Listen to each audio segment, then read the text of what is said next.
Deus, é bom estarmos na presença do nosso Senhor. Abra a sua Bíblia, texto da campanha Josué, capítulo de número 24, versículo de número 15.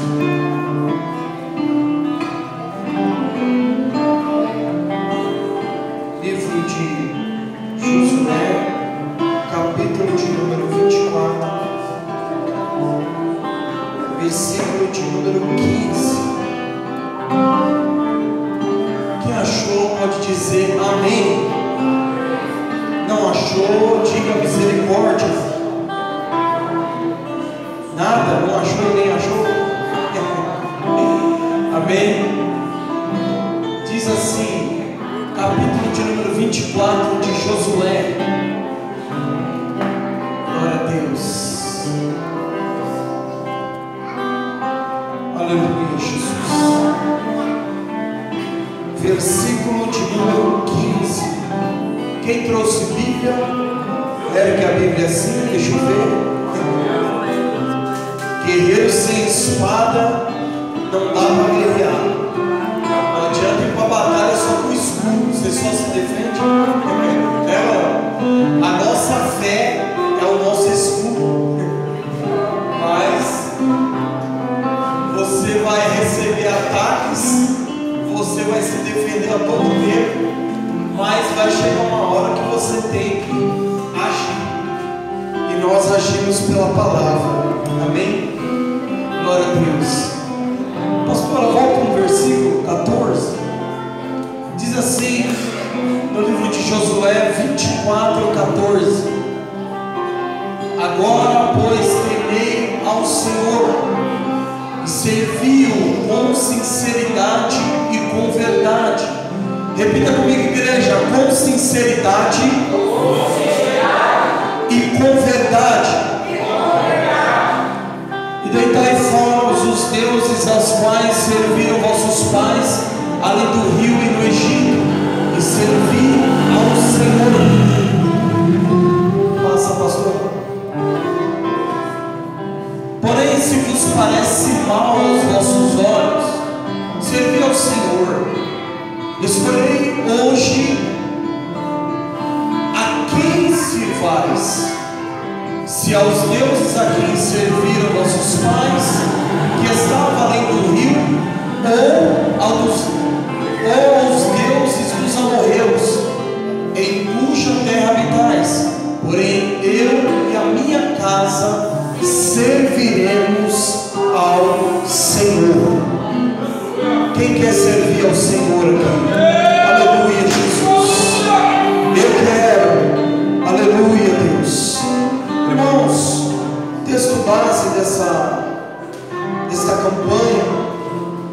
É interessante que no versículo anterior a gente lemos que tem que ser com sinceridade e verdade, porque a gente vê nos nossos dias que a igreja está perdendo a identidade dela. A família está perdendo a sua identidade. E quando eu falo de identidade, é de algo que a gente conquistou lá atrás. Vou te dar um exemplo básico, simples, que talvez alguém vai olhar e vai falar: isso é a maior besteira. Por exemplo, a maior identidade que a gente conquistou lá atrás foi sempre andar com um livro preto debaixo do braço. Hoje você não vê mais os crentes andando assim. Maior besteira, evangelista, tem que guardar a palavra no coração e não embaixo do braço. E o diabo vai roubando a identidade da igreja. Vamos ofertar? Não vou falar sobre oferta e dízimo, todo mundo já conhece. Amém? Quem é que está com a salva? Aleluia, Jesus. Glória a Deus. Vamos louvar? Enquanto nós iremos adorar o Senhor, você vai ofertar. Amém?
Ele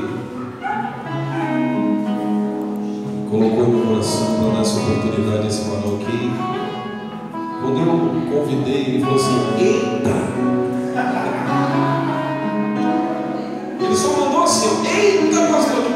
Parece que tomou um baque, né? Mas é porque eu já conheço. Amém? Toda a glória seja dada ao Senhor.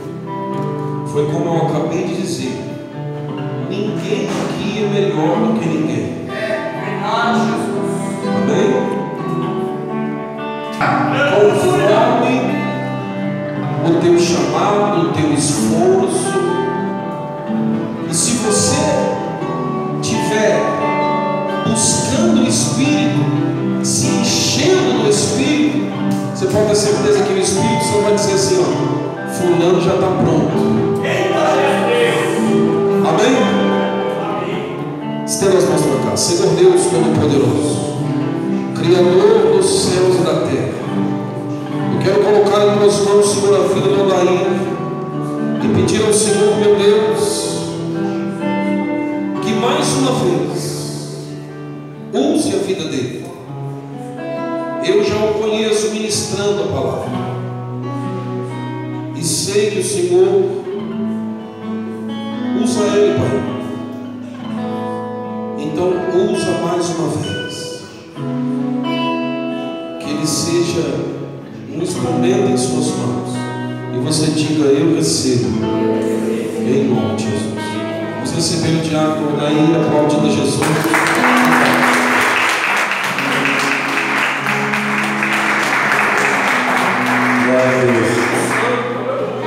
Glória a Deus. A paz, igreja. Amém. Deus abençoe a todos. Quem está com frio aí, diga amém. Glória a Deus. Que Deus venha honrar a palavra que sai da boca dos sardos. Você me coloca na prova, mano. Que esse vaso venha transbordar nessa noite. Para não cansar os irmãos podem se sentar. Amém? E estejam atentos à palavra nessa noite. Glória a Deus. Eu já preguei várias vezes, irmão, mas hoje eu vou falar para você. Pensa numa vara verde tremendo só. A semana o pastor falou, acho que domingo, segunda, domingo. O pastor falou comigo, aí, você está preparado? Eu falei: acho que não. Aí ele: que bom saber disso. Amém. Eu falei: Deus proverá o cordeiro para o holocausto. E amém, saí do WhatsApp, amém. Quando eu vou ver lá ele: você está convidado para pregar sexta. Eu imaginava assim, daqui uns 2 meses ele vai fazer o convite, talvez. E por que eu estou dizendo isso? Aí eu entrei a semana vendo as mensagens lá, ouvindo o serviço e tal, ouvindo vários pregadores, a mesma mensagem. Falei: é essa? E ouvindo a mensagem, ouvindo a mensagem. Aí, resumindo, quando folgamos hoje, eu e o Gilson não foi trabalhar. Aí eu falei assim, desde ontem eu falei assim: glória a Deus, amanhã eu vou meditar bem. Quando eu acordo de manhã, alguém fala assim para mim: daí, você vai trabalhar hoje? Eu não. Porque dá para você olhar minha mãe enquanto eu fui em São Miguel? Mas eu já estava acordado às 7 horas da manhã. Eu ia meditar. Aí eu tive que cuidar da minha sogra. Ela está idosa, dá muito trabalho. E resumindo a história, o dia foi passando. Aí depois eu tive que socorrer mais alguém. Aí depois eu tive que socorrer outra ali. Aí o tempo vai passando. Aí chegou nos acréscimos e para meditar. Aí cheguei lá em casa lá, estou meditando, a mente trava. Travou, nada. Falei: eita Jesus, quase que eu ligo como passou o canhoto. Mas eu estou dizendo isso porque entenda uma coisa: aqueles que são chamados, né, para ministrar,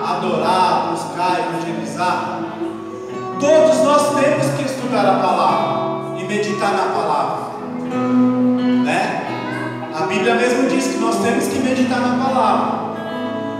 Mas tem situação, irmão, às vezes, que acontece, às vezes é bom, porque fica na dependência do Espírito de Deus. Porque às vezes tem pessoas que ela tem tanto conhecimento, que ela só traz a teoria para o culto, e o Espírito de Deus não pode trabalhar, porque ela quer mostrar conhecimento, sabedoria. Ah, mas eu não posso mostrar? Não tem problema nenhum. Você tem conhecimento, se você tem a teologia, glória a Deus. Mas às vezes pode atrapalhar, né? Mas é bom ter os dois, graça e conhecimento. Amém? Deus abençoe, irmão. Eu creio que Deus vai estar falando conosco, continuando falando mais que Ele já falou aqui, amém? E o texto que eu quero ler é a parábola do filho pródigo. Amém? Eu vou ler, os irmãos acompanham. Diz assim, ó, é Lucas capítulo 15, versículo 11. Versículo 11.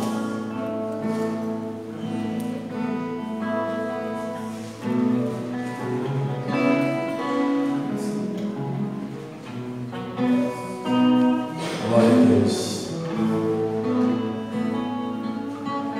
Aleluia. Lucas 15, 11. Amém? Diz assim: e disse certo homem, Jesus falando, e disse, certo homem tinha 2 filhos. Quantos filhos? 2. Vou fazer uma pergunta para vocês. Quem é profeta velho aqui? Levanta a mão. Meu Deus. Quem é profeta novo? Eu estou brincando porque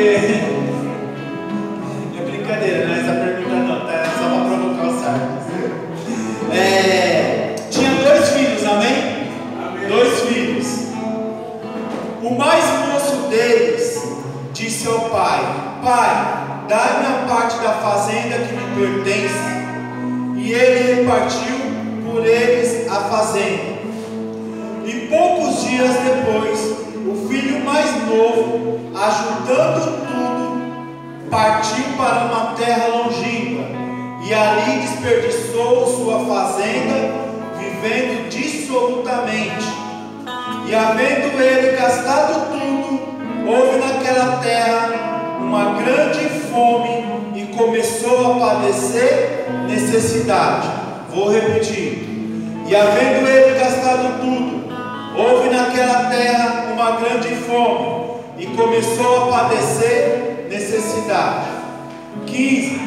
E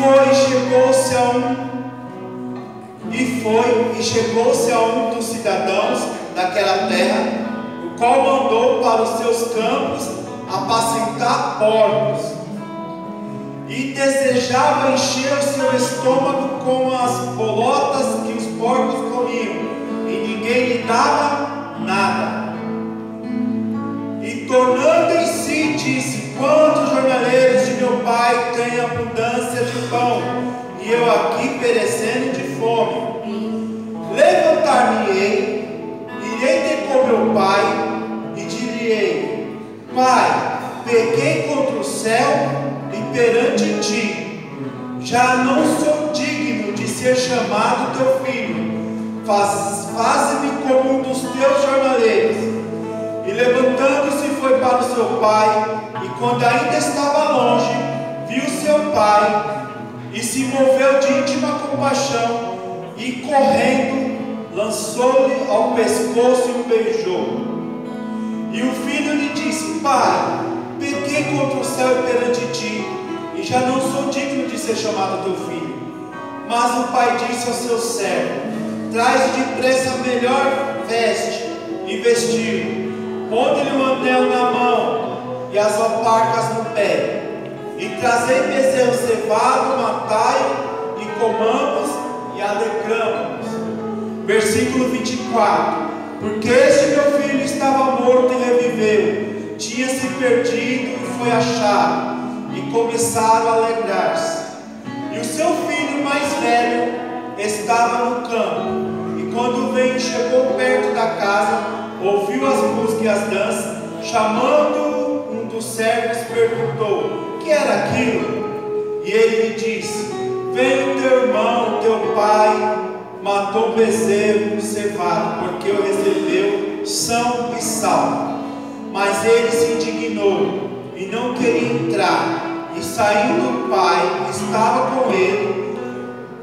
Mas respondendo ele, disse ao pai: eis que te sirvo há tantos anos, sem nunca transgredir o teu mandamento, e nunca me deste um cabrito para alegrar-me com os meus amigos.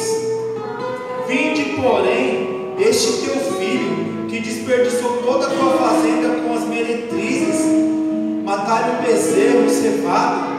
E ele disse: filho, tu sempre está comigo, todas as minhas coisas são tuas. Amém? Quantos ouviram o texto aqui? Diga amém. Essa parábola relata a história de um pai que ele tinha dois filhos, um moço e um velho. O moço, indignado com certas coisas, o texto não vai dizer, mas provavelmente ele não estava contente. Ele chega para o pai e fala: pai, eu não quero mais viver nesse ambiente. Se você ler o texto, você vai entender que é isso que está acontecendo. Me dá aquilo que eu tenho por direito, que eu quero viver a minha vida. E o pai, a palavra não dá detalhes, mas o texto diz que ele foi lá e repartiu de igual para o filho mais novo, para o filho mais velho, e deu aquilo que ele tinha direito. E ele foi, se você olhar para o texto, é muito simples, como é resumido, parece que foi tão simples, né? Pai, me dá isso aqui, me dá aquilo que eu tenho por direito, que eu não quero mais estar nesse ambiente, eu quero viver a vida. Quando a gente lê esse texto dessa forma, como está escrito, parece que não houve mais diálogo nenhum, porque existem certas coisas que nós precisamos, por isso que a palavra diz que nós temos que meditar. Você já imaginou o seu filho chegar para você e falar: ó, pai, eu não quero mais viver nesse lugar, nesse ambiente, eu quero viver minha vida.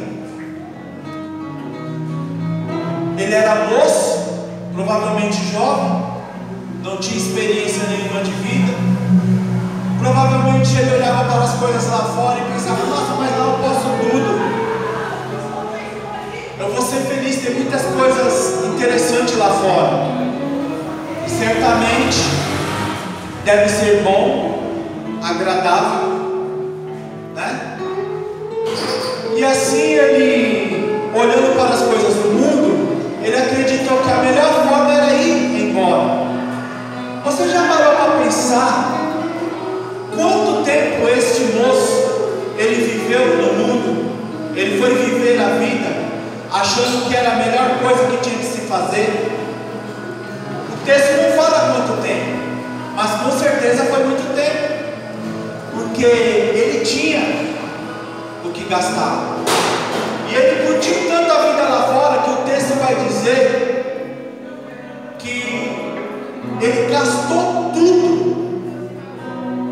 Se é com meretrizes, em outras palavras, prostituta. Então, foi com bebedice, foi com mulheres.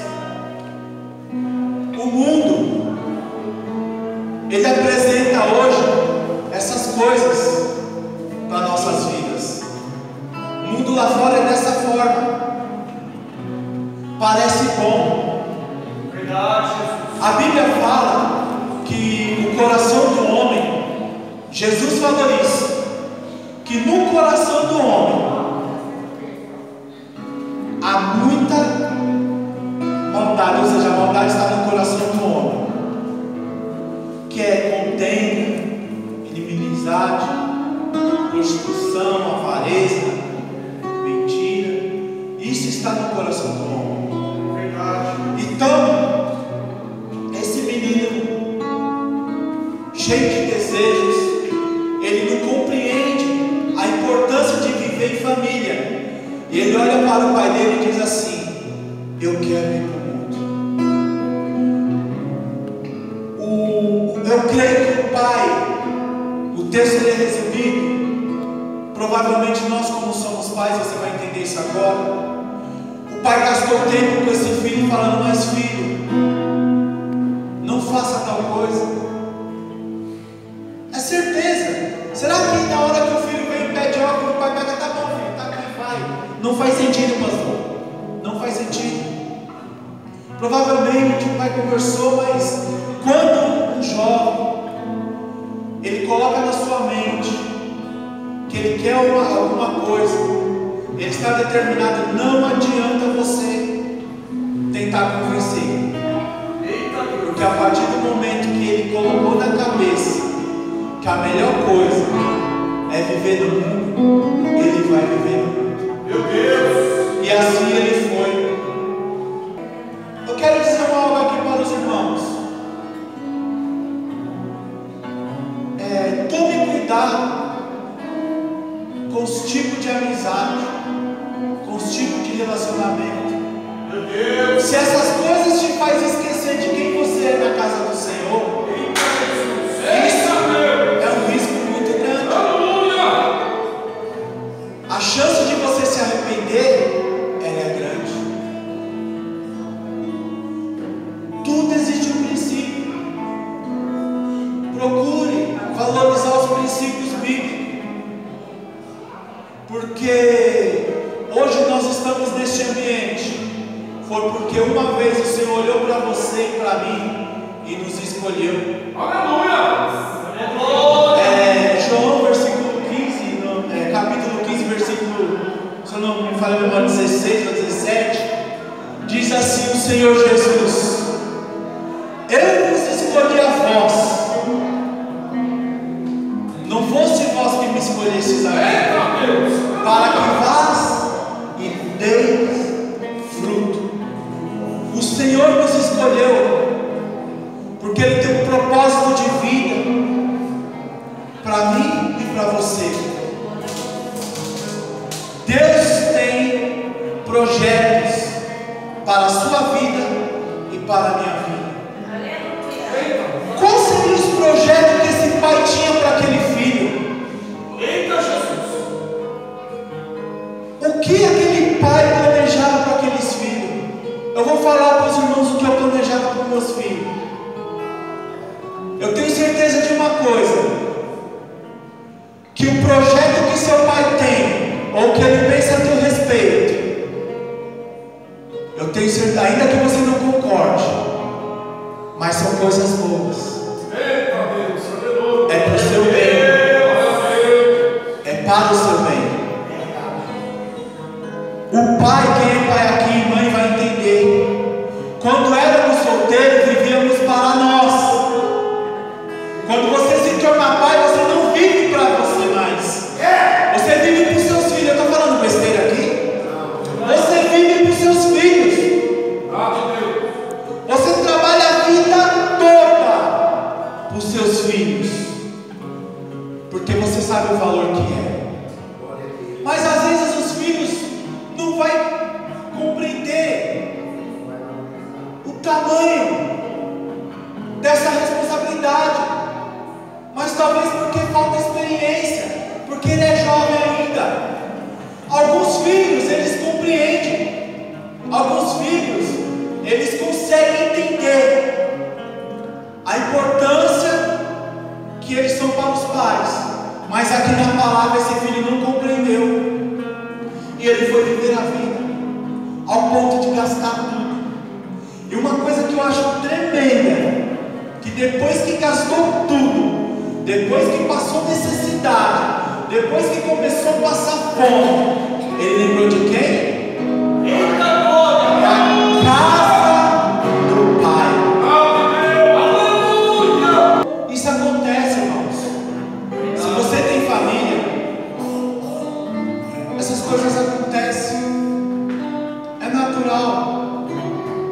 vezes as famílias é bem-sucedidas, os filhos fazem a escolha certa, é muito bom. Quando os filhos fazem a escolha certa, termina os estudos, faz a faculdade, só nota boa. O meu filho, ele não é hipocrisia, ele sempre foi um orgulho para mim, sempre teve notas boas, sempre. Eu tinha um orgulho quando eu ia conversar com alguém, falar das notas dos meus filhos, como eu tenho da minha filha, que eu falo para as pessoas.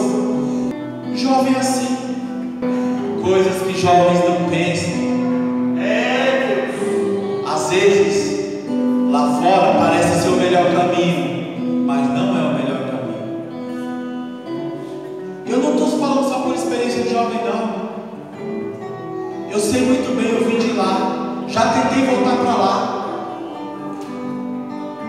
Quando você é escolhido de Deus, e conhece a palavra de Deus, você pode ter a atitude do filho pródigo, você pode ir para o mundo, você pode viver de novo as coisas que você já conhecia, mas uma coisa eu falo para você: você não é feliz. Você não é feliz. Uma vez que essa palavra entrou na sua vida, nunca mais você vai esquecer dela.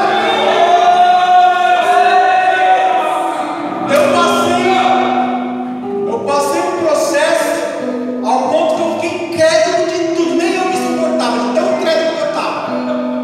O Gilson sabe, toda vez que eu chegava no Gilson, eu descarregava alguma coisa, sessão de descarrego. E toma, mas por que isso? Mas por que aquilo? Mas não sei o que. Não, que eu não preciso ir para a igreja, porque eu posso adorar Deus em casa. Pergunta se eu adorava Deus em casa. Adorava? Adorava, Dalila, minha esposa aqui, ó. Adorava? Adorava? Era um atribulado. Um atribulado. Estou falando de mim. Um atribulado.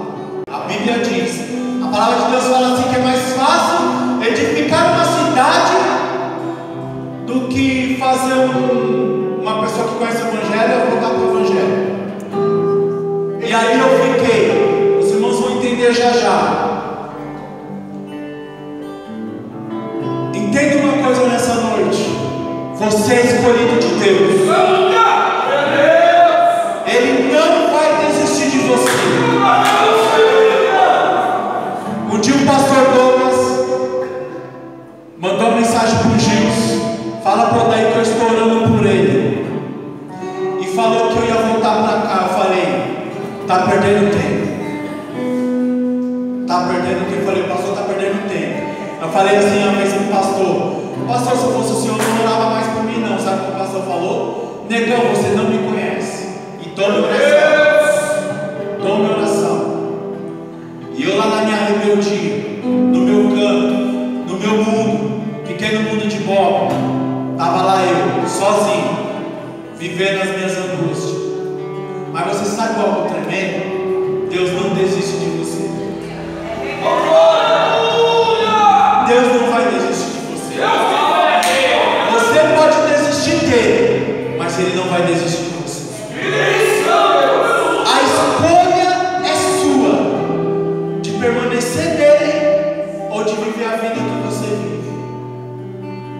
Sabe por quê? Quem escolheu sair foi eu. O filho pródigo foi a escolha dele sair. E o pai? O texto diz aqui: o pai fez o quê?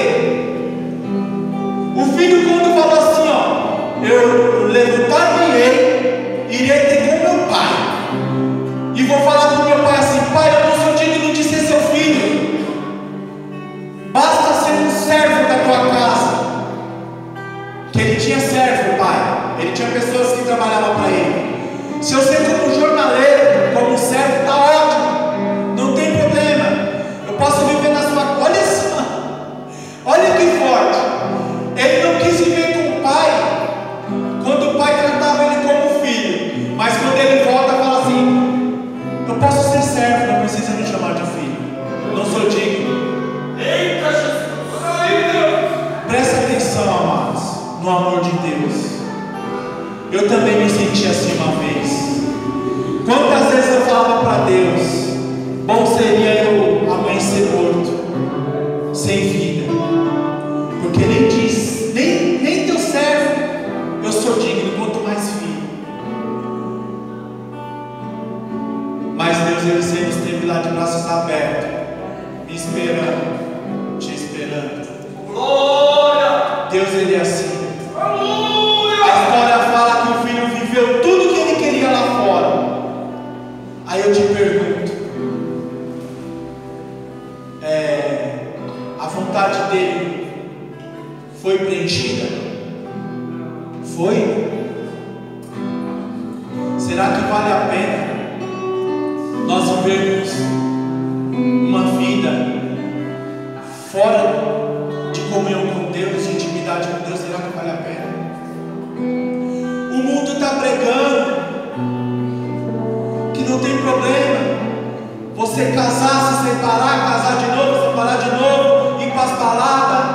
Não tem problema tomar uma cervejinha, um vinhozinho, um cigarrinho, narguile. Não tem problema. O importante é você ser feliz. O mundo diz isso. Aí tem pessoas que têm alguns problemas, vai procurar psicólogo. Não sou contra, mas tome cuidado. Depende do psicólogo, porque o psicólogo, dependendo da situação, do que você vai conversar com ele, ele fala: não tem problema. Mas segundo a palavra, talvez há um grande problema. E Deus, Ele sempre vai estar igual esse pai aqui, ó, de braços abertos. Aí a história diz que quando o filho ele volta para casa, o pai vem de longe. Deus é assim, não importa a distância, mas Ele está te vendo de longe. Ele está te vendo faz tempo. O problema é que nós tiramos os olhos, paramos de olhar para o Senhor, e quando paramos de olhar para o Senhor, pensamos que Ele nos esqueceu. Não, Ele não esquece. Pode uma mãe que amamenta um filho se esquecer do seu filho? Diz a palavra: ainda que ela esqueça, eu jamais esquecerei. Jamais o Senhor vai esquecer de você. Tenha paciência. Talvez você entenda, pareça que esse ambiente, às vezes é verdade, parece que esse ambiente é cansativo, parece que Deus não está ligando para nós, parece que Ele se esqueceu de nós. Não, precisamos mudar nossa visão e entender que no tempo certo, aquilo que você busca, que você necessita, Ele vai colocar nas tuas mãos. Isso aqui é para os pais que eu vou dizer aqui. Por mais que as escolhas do seu filho não estejam de acordo com aquilo que você pensa, mas tem uma convicção no seu coração que aquilo que você ensinou para ele vai dar fruto. Vai dar fruto. Às vezes, pais e mãe, parece que aquilo que você falou para o seu filho entrou por aqui e saiu por aqui. Você está enganado. Não. Está aqui. Está aqui. Ela vai dar fruto. Quando ela dá fruto, o seu filho vai voltar. Nem que seja necessário pedir perdão. Às vezes ele vai te pedir perdão, mas às vezes a atitude dele vai mostrar que ele se arrependeu. Ele vai te abraçar. Ele vai entender que a melhor comida, o melhor amigo dele é você. É você. Talvez ele não compreenda ainda, mas ele vai compreender. Porque nós somos assim, nós somos difíceis. Quando Jesus lavou os pés dos discípulos, quando ele reúne os discípulos ali e vai lavar os pés,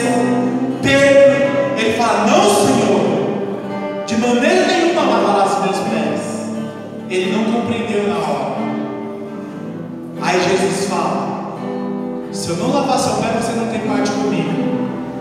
Aí Pedro fala: então lava o corpo inteiro. Vai entender, né? Não queria lavar o pé, agora queria tomar um banho. Mas sabe por quê?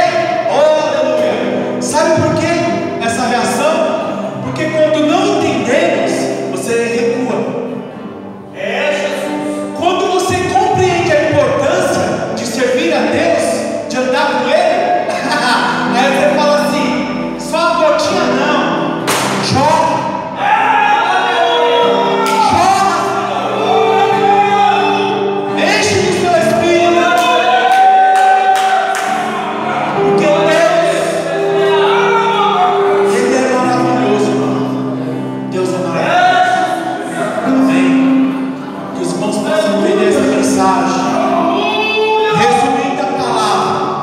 Resumindo aqui, fechando aqui, não importa o que você fez, não importa aquilo que tem entristecido o seu coração, se você está desanimado por alguma coisa que aconteceu por esses dias, ainda que você não tenha entendido, o Senhor está de braços abertos para te receber. E quando Ele recebeu o Pai, quando recebe o Filho, o Pai fala assim: ó, traz vestes novas, calçado, traz aliança, põe no dedo dele. A aliança naquela época, ela tem um significado, autoridade. Ele foi embora, mas ele voltou, ele não perdeu a autoridade. Ele continuou sendo filho. Ele continuou sendo filho. Mas ele teve que fazer a obra, se levantar, da mesma forma que ele foi embora, ele teve que se levantar e voltar e falar para o Pai: me arrepende-se. Amém? Eu vou parar por aqui porque o relógio está muito rápido. Amém? Deus abençoe.